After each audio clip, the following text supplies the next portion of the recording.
Olá, estamos iniciando a nossa aula número 51 do nosso curso Ciclo de Estudos de Filosofia Espírita em Tempos de Coronavírus.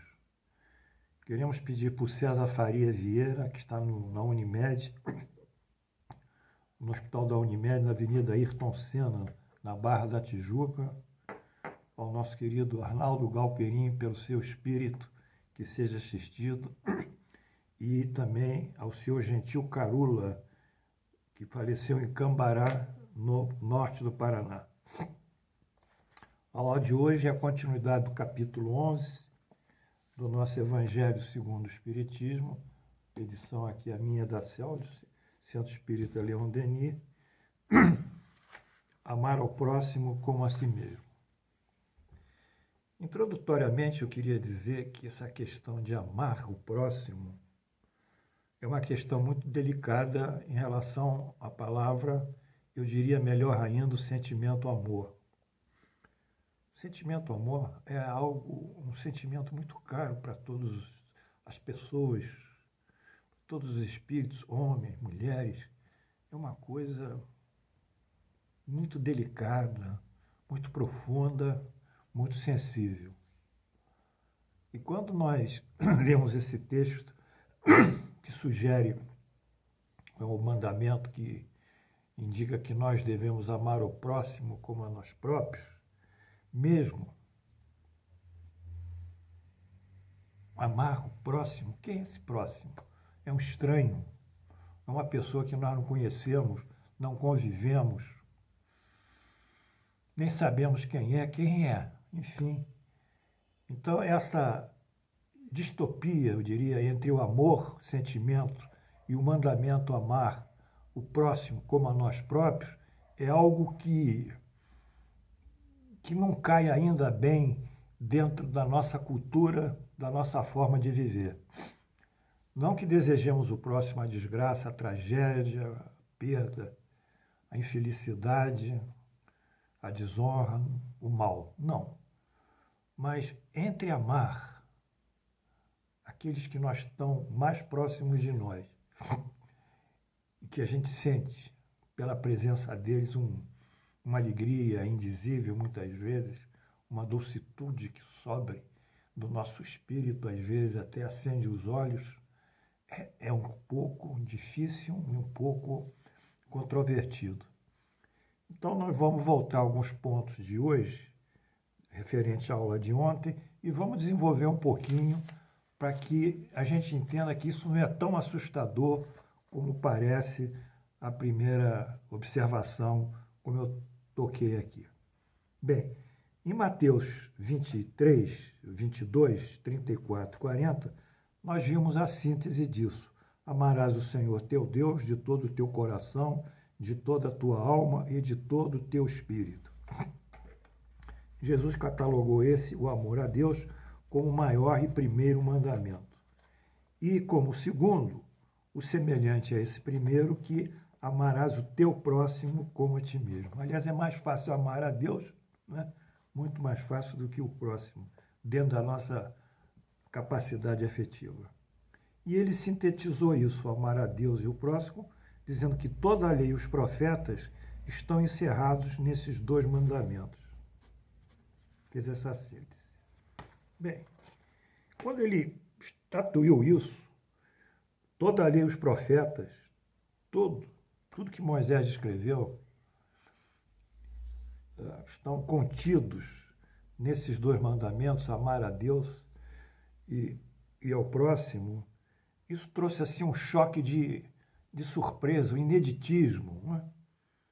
Até Allan Kardec mostra uma certa surpresa em relação a esse fato, esse ineditismo frente à lei judaica que precediu o cristianismo, que está contido no Evangelho segundo o Espiritismo, na edição do Leon Denis, página 71 a 72. Bem, inicialmente nós vimos lá atrás, em outra aula, que Jesus não veio destruir a lei, isto é, a lei de Deus. Ele veio cumpri-la. Vimos isso. Vimos isso Porque Jesus diz, não pensais que eu tenha vindo destruir a lei ou os profetas. Não vim destruir, mas cumpri-los. Porquanto eu vos digo em verdade que o céu e a terra não passarão, é uma metáfora, sem que se cumpra perfeitamente tudo o que está na lei. Até o último iota, iota é uma letra grega, eu suponho que essa Bíblia foi traduzida do grego, esse texto bíblico, e o último ponto. Então, Jesus diz que a lei será integralmente cumprida, a lei divina.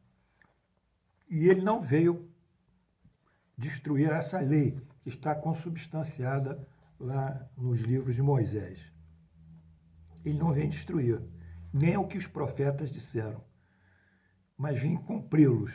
Ou seja, ele, como filho de Deus, não podia destruir as coisas que Deus estabeleceu através de profetas e através de Moisés. Ele contradizer a sua própria origem, a sua própria natureza. Mas Allan Kardec, nesse fenômeno do ineditismo, embora a lei seja toda respeitada, ele diz aqui, Jesus não veio destruir a lei, isto é, a lei de Deus. A lei de Deus está contida nos livros de Moisés e nos profetas. Continuou Kardec. Ele veio cumpri-la, ou seja, desenvolvê-la, Jesus. Dar-lhe o seu verdadeiro sentido, Jesus. Jesus veio cumprir essa lei, desenvolver essa lei, dar o seu verdadeiro sentido, porque haviam interpretações que eram interpretações erradas, incorretas, viciadas, então ele restabelecia o sentido, muitas coisas eram metáforas, e apropriar esses conhecimentos ao grau de adiantamentos dos homens. Então, Jesus veio cumprir essa lei, desenvolver essa lei, corrigir os erros interpretativos e ajustá-la ao desenvolvimento do homem. Por quê? Porque os judeus estão no ano 5.728. Os católicos em 2020. Portanto, entre judeus e católicos há uma diferença de 3.708 anos. Portanto, minimamente nós estamos supondo que se Jesus nasceu no ano zero de 2020, já havia uma diferença de 3.700 anos entre os livros de Moisés e o advento de Jesus. Então, muita coisa andou. Se nós estamos apenas no ano 2020, imagina quando nós estivermos daqui a 1000 anos, no ano 3000 e pouco. Então, havia essa diferença, de fato. Quanto às leis de Moisés, diz o professor Kardec, modificou-as profundamente. Bom, reduziu-as a essas palavras: amar ao próximo, amar a Deus acima de tudo e ao próximo como a ti mesmo. Ora, vamos estudar mais um pouquinho. As leis de Moisés eram leis civis, eram leis penais, eram leis ligadas a finanças e riqueza, eram leis ligadas à posse da terra, leis agrárias, eram leis ligadas a tributos e eram leis ligadas à religião, em que havia dogmas religiosos, sanções, cultos, liturgia, graças, etc., benefícios. Então, todo esse código aqui temporal, secular, de Moisés, civil, penal, financeiro, tributário, agrário, etc., isso aí foi adaptado àquela época. E realmente não havia como seguir à medida que as coisas evoluíam. Enfim, então Jesus, ele não veio modificar propriamente essas leis aqui físicas, seculares. Não veio. Elas sozinhas iam se modificar com a própria evolução daquela nação. Mas Allan Kardec diz que modificou-as profundamente. Modificou-as em quê?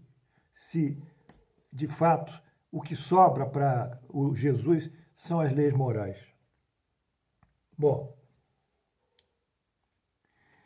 então modificou-os reduzindo-os a essa palavra.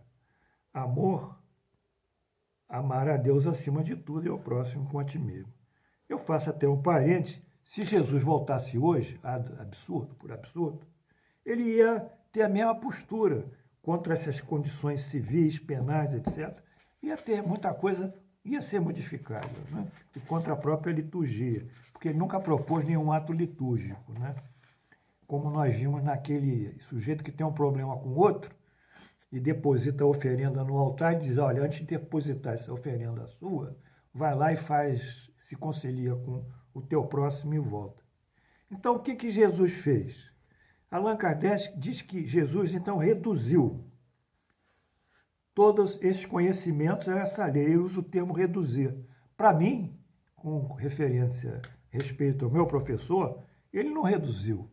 Ele reproduziu, destacou e grifou realmente o que tinha de importância dentro das leis mosaicas, que era a parte moral altamente espiritualizada. Por quê? Porque se Jesus fala em Deus, o Êxodo 20, 2.6, fala que em monoteísmo, um único Deus.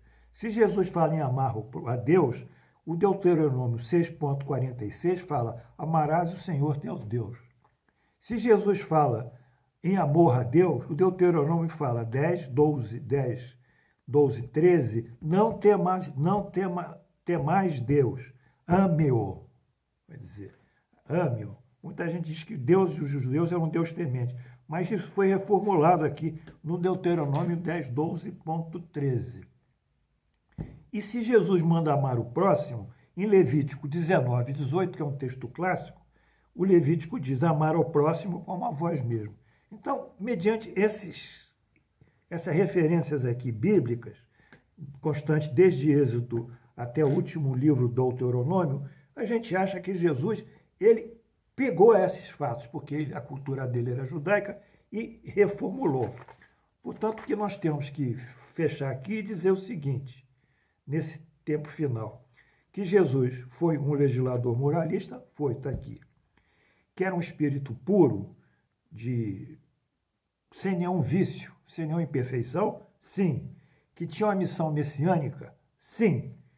Se, além de trazer esse novo discurso, ele produziu duas novas importantes informações e conhecimentos para o mundo, sim, porque ele manifestou o conhecimento da reencarnação, através da reencarnação de Elias e João Batista e outros textos, e também deteve-se na vida futura, através das bem-aventuranças. Então, Jesus trouxe tudo isso, adaptando, mas em função da sua cultura judaica e de seus conhecimentos da lei, ele trouxe essa lei e colocou-a de uma forma mais didática, embora muitos conteúdos, muitos cultos, muita hipocrisia que também existe hoje, muita liturgia que também existe hoje, muitas encenações e coisas estranhas à nossa comunicação que também existe hoje, continuam perdurando. Amanhã voltaremos ainda sobre esse aspecto de Jesus. Obrigado e que Deus nos abençoe. E aqui a nossa florzinha.